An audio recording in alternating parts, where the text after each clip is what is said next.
Good morning students. Physics class में आपका हार्दिक स्वागत है। अब अपन इसका सेकंड लास्ट टॉपिक है वो देखते हैं, समरूप आवेशित चालक ठोस गोले के कारण विद्युत क्षेत्र। लास्ट लेक्चर में मैंने इसकी शुरुआत कर दी थी और उसके अंदर मैंने आपको थोड़ा बहुत समझा दिया था, और जहाँ तक मेरा ख्याल है कि उसके अंदर मैंने पहले स्टेप भी समझा दी थी, लेकिन मैं इसको फिर से वापस से ले रहा हूँ क्योंकि कुछ बच्चों ने कहा है कि सर इसको वापस आप एक बार शुरू करें। तो उनकी डिमांड में मैं फिर से शुरू कर रहा हूँ कि समरूप आवेशित चालक ठोस गोले के कारण विद्युत क्षेत्र अपन को ये निकालना है। अब देखो, एक बात हमेशा ध्यान रखना, मैंने लास्ट लेक्चर में भी ये बात कही थी और अब भी यही बात कह रहा हूँ कि जो चालक गोला होता है, चालक प्लेट हो, चालक चकती हो या चालक किसी भी प्रकार की आकृति हो, चालक का मतलब जिसमें विद्युत धारा प्रवाहित हो सकती हो, जिसमें मुक्त इलेक्ट्रॉन रहते हों, उनके अंदर क्या होगा, उनके अंदर परिणामी आवेश शून्य होगा। यानी कि आप अगर उसको आवेश देते हो तो उसके अंदर आवेश नहीं पहुंच पाता, यानी कि उसके आंतरिक भाग में विद्युत क्षेत्र की तीव्रता शून्य होती है। चालक कोई भी पदार्थ हो, उसके आंतरिक भाग में आंख बंद करके विद्युत क्षेत्र की तीव्रता शून्य कर दो। ठीक, तो अब अपन शुरू करते हैं समरूप चालक ठोस गोले के कारण। अब चूंकि चालक है और ठोस भी है, तो यानी कि चालक गोला है तो इसकी सतह पर मैं आवेश दूंगा तो सतह पर ही वितरित होगा, आंतरिक भाग में नहीं जाएगा। किसकी तरह? चालक प्लेट की तरह। और ये जो डेरिवेशन है ये बिल्कुल गोलीय कोश के समान ही है। तो जो गोलीय कोश का वही इसका है, लेकिन आपको क्या काम करना है, वहाँ पर गोलीय कोश वर्ड लिखा था और यहाँ पर चालक ठोस गोला करना है, बस इतना सा काम करना है। देखो, समरूप आवेशित चालक गोले के कारण उत्पन्न विद्युत क्षेत्र गोलीय कोश के समान ही उत्पन्न होता है। आ गई बात, गोलीय कोश के समान ही उत्पन्न होता है, बिल्कुल गोलीय कोश के समान ही उत्पन्न होगा। माना कैपिटल आर त्रिज्या के एक चालक को प्लस क्यू आवेश दिया जाता है। चालक गोले को दिया गया आवेश उसकी सतह पर एक समान रूप से वितरित होता है, अतः इस गोले का पृष्ठीय आवेश घनत्व सिग्मा उत्पन्न होगा, न कि आयतनिक आवेश घनत्व। अब देखो, कईयों की कन्फ्यूजन ये है कि हम आयतनिक क्यों नहीं लेते, गोला तो त्रिविमीय है तो आयतनिक आवेश घनत्व क्यों नहीं लेते। भाई आयतनिक इसलिए नहीं लेते क्योंकि आवेश इसकी पृष्ठ पर ही वितरित है, इसके आंतरिक भाग में नहीं पहुंच पा रहा।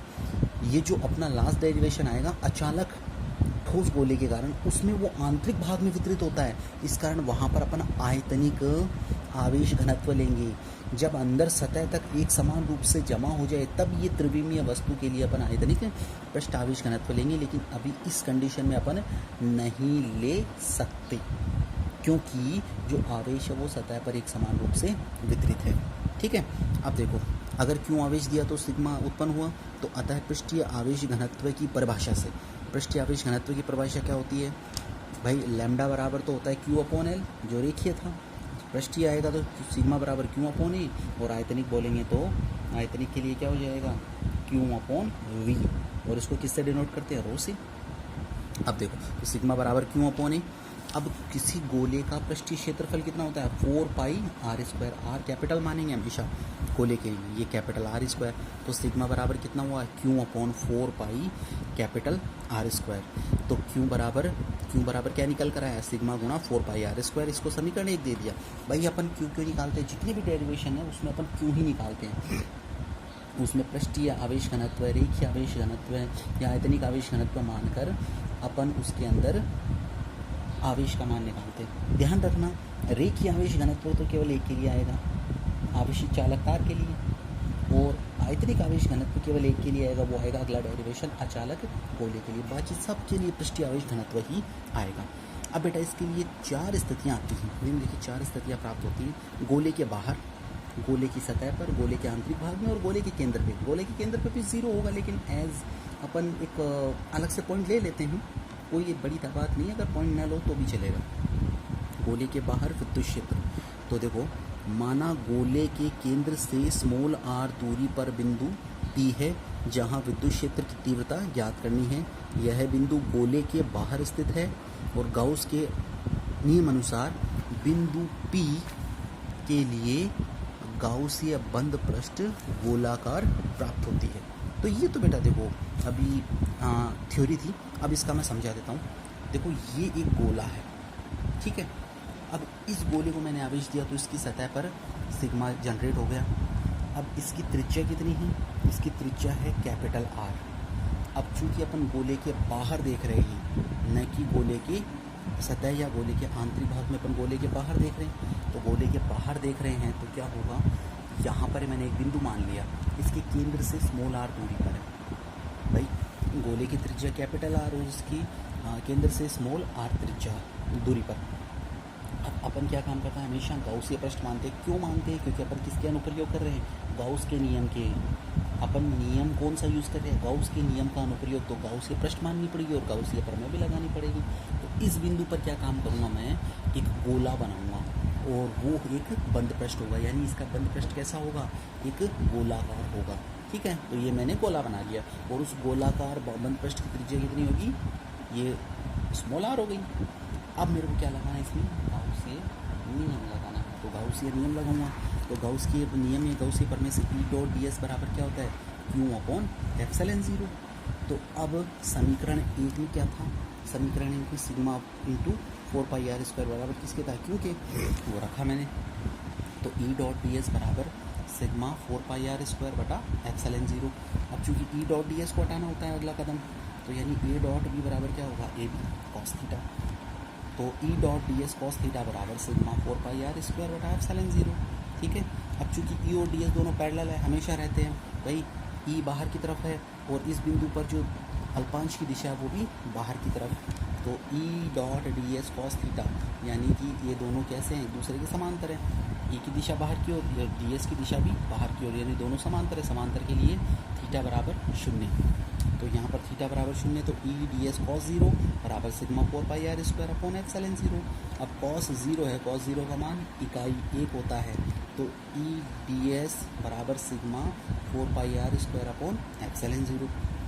E कांस्टेंट है, बाहर ले लिया, बंद पृष्ठ का डी एस बराबर sigma 4 pi are square upon epsilon 0। अब E तो बाहर, डी एस का बंद पृष्ठ लेना है। डी एस का मतलब ये देखो, यहाँ इस बिंदु का छोटा सा अल्पांश लिया था, वो डी एस था। अगर मैं इसका समाकलन करता हूँ बंद पृष्ठ में, तो ये पूरा का पूरा ये क्षेत्रफल लेना पड़ेगा। और ये पूरा क्षेत्रफल क्या है, स्मॉल आर त्रिज्या के गोले का पृष्ठीय क्षेत्रफल। स्मॉल आर त्रिज्या के गोले का पृष्ठीय क्षेत्रफल कितना होगा, 4 पाई स्मॉल आर स्क्वायर, यानी कि डी एस बंद पृष्ठ का कितना आएगा, 4 पाई स्मॉल आर स्क्वायर। तो बेटा ये तो अपने पास में आ गया इसका मान। तो इसका मान रखा, तो E गुणा 4 पाई स्मॉल आर स्क्वायर बराबर sigma 4 pi capital R square upon epsilon 0। 4 pi से 4 पाई कटा, तो E बराबर sigma capital R square upon epsilon 0 small R square. ये क्या है, E बाहर, समीकरण नंबर 2 दे दिया। अब ध्यान रखो बच्चे इसको अच्छी तरह से, कि ध्यान क्या रखना है इसमें, ध्यान ये रखना है कि ये किसके समान है, ये गोलीय कोश के अंदर बाहर स्थित किसी बिंदु के लिए विद्युत क्षेत्र का मान है। तो E बराबर sigma capital R square upon epsilon 0 small R square. पहला पॉइंट क्लियर, बिल्कुल गोलीय कोश की तरह। दूसरा, गोले की सतह पर विद्युत क्षेत्र। अब ध्यान दो बच्चे, आपने देखा होगा गोलीय कोश के लिए अपन ने 2 विधियाँ करी थी। वैसे एक विधि ही इनफ है, दूसरी विधि करने की कोई ज़रूरत नहीं है, लेकिन चूंकि आपके दिमाग में दोनों विधि बैठ जाए, इसलिए मैं फिर से दोनों विधि कर रहा हूँ। गोलीय कोश में ही मैंने ऐसा ही किया था। पहली विधि कौन सी है कि भाई देखो, ये एक डायग्राम बना लिया, गोला है, इसकी सतह पर वही पॉजिटिव आवेश है, इसकी त्रिज्या कैपिटल आर है। अब वो बिंदु कहाँ से, यहाँ कहीं बाहर था, वो यहाँ से इसकी सतह पे आ जाएगा। तो यानी स्मॉल आर किसके बराबर हो गया, कैपिटल आर के। ध्यान देना, जो स्मॉल आर पहले था, बड़ा था, बहुत दूर था, अब वो सतह पर आने से स्मॉल आर किसके बराबर हो गया, कैपिटल आर के। इस सतह पर आ गया तो स्मॉल आर कैपिटल आर के बराबर हो गया। तो इसमें, इस समीकरण 2 में अपन स्मॉल आर की जगह कैपिटल आर रख देंगे और अपना मान प्राप्त हो जाएगा। तो गोले की सतह पर विद्युत क्षेत्र इस स्थिति में बिंदु P के जो सभी समीकरण 2 में मान था, उसके लिए गोले के बाहर या सतह पर आ जाता है, अर्थात कैपिटल आर बराबर स्मॉल आर। तो समीकरण 2 से E सतह बराबर कितना हो गया, sigma capital R square upon epsilon 0 small R square. Capital R बराबर स्मॉल आर रखा, तो E सतह बराबर कितना है, सिग्मा अपॉन एप्सिलॉन 0। अब याद करो, ये भी गोलीय कोश के समान ही है। ठीक है, तो ये समीकरण नंबर 3 आ गया।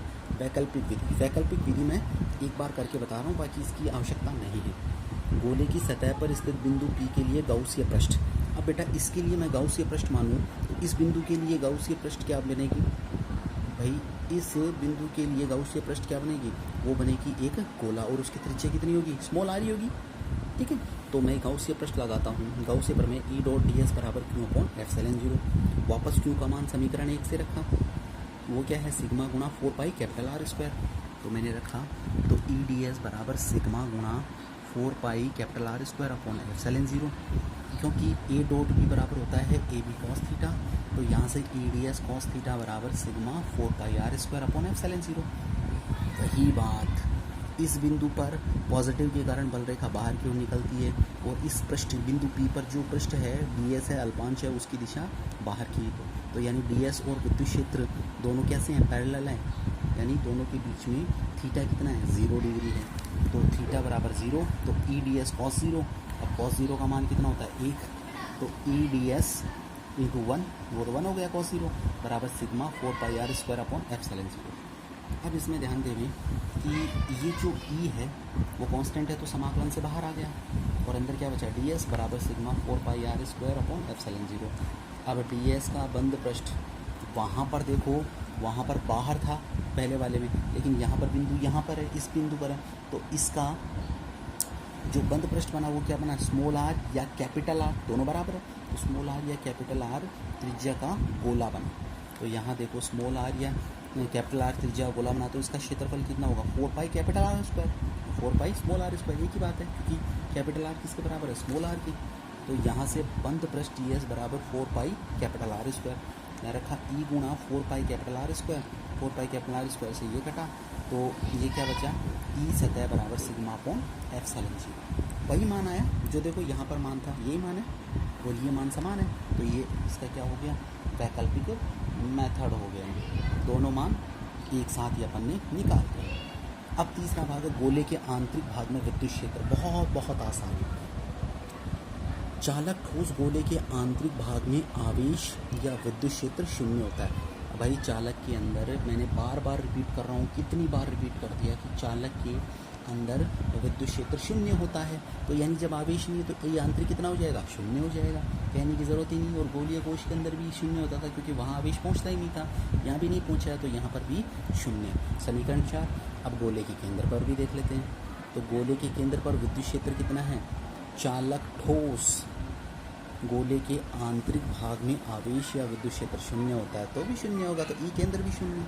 भाई सिंपल सी बात है, ध्यान से समझो इसको कि अगर अंदर देख रहे हैं तो चाहे केंद्र पर हो चाहे अंदर किसी भी भाग में हो शून्य होगा, तो यानी कि ई केंद्र अपन को कितना मिला, शून्य मिल गया। समीकरण नंबर 5 ये अपन ने ज्ञात कर दिया।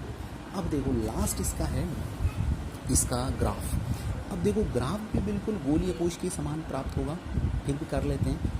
ई बाहर कितना है, ये फार्मूला है sigma capital R square upon epsilon 0 small R square. भाई कैपिटल आर है वो कांस्टेंट है, सिग्मा कांस्टेंट है, एप्सिलॉन 0 कांस्टेंट है और स्मॉल आर वेरिएबल है, तो ई समानुपाती किसके है 1 अपॉन आर स्क्वायर की। ई समानुपाती किसके है 1 अपॉन आर स्क्वायर की। ई सतह किसके है बराबर सिग्मा अपॉन एप्सिलॉन 0। ई सतह कितना हो गया नियत, ई अंदर भी नियत और ई के अंदर भी नियत। अब गोलीय कोश के समान अपन क्या काम करेंगे, क्षैतिज रेखा पर तो अपन मानेंगे दूरी और एक ऊर्ध्वाधर रेखा जिसको वाई एक्स कहेंगे, तो क्षैतिज पर तो मैंने लिख दिया, इधर तो आर धनात्मक इधर आर ऋणात्मक, बीच में गोला बना दिया, इधर तो है विद्युत क्षेत्र इधर है आर। अब गोले की सतह पर मैंने डॉटेड खींच दिया है यहाँ पर, देखो गोले के बाहर व्युत्क्रमानुपाती है आर स्क्वायर के, ये अपन को देखना है, ई बाहर समानुपाती 1 अपॉन आर स्क्वायर।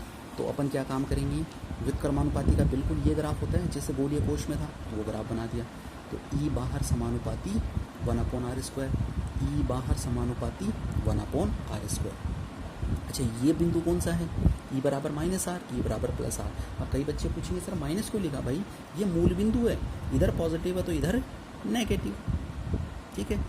केंद्र पे अंदर कितना है विद्युत क्षेत्र 0, भाई अंदर तो ये ग्राफ बन ही नहीं रहा, अंदर तो ग्राफ नहीं है तो अंदर तो 0, और इसकी सतह पर अधिकतम है, इसकी सतह पर भी अधिकतम है, लेकिन जैसे ही सतह से बाहर जाएंगे तो फिर ये कम होते होते यहाँ पर शून्य हो जाएगा, ये भी कम होते होते बाहर शून्य हो जाएगा। तो ये क्या है, ठोस गोले के लिए विद्युत क्षेत्र व दूरी में ग्राफ, ये आपको ध्यान रखना है। गोल या कोश के लिए था, इसलिए मैं इसको पहले बना चुका, इसलिए ज़्यादा नहीं समझाऊंगा। अब एक बात और, एक बच्चे ने मेरे से एक सवाल पूछा था, वो मैं अभी ग्रुप में डाल दूँगा। आपका काम ये रहेगा कि इस वीडियो के पश्चात वो सवाल आपको करना, न्यूमेरिकल है वो आपको करना है, करने की कोशिश करना। नहीं हो तो मैं तो हूँ ही, अगर होता है तो बहुत अच्छी बात है, नहीं होता है तो अगला जो वीडियो आएगा वो उसी न्यूमेरिकल का होगा, बहुत अच्छा न्यूमेरिकल है वो, उसी पर ही मैं वो वीडियो बनाऊंगा, ठीक है। तो अभी ये जैसे वीडियो अपलोड हो उसके बाद मैं वो क्वेश्चन डाल दूँगा, ग्रुप में डाल दूँगा, एक फ़ोटो है वो फ़ोटो डाल दूँगा और उसका आपको सॉल्यूशन निकालना है, ठीक है।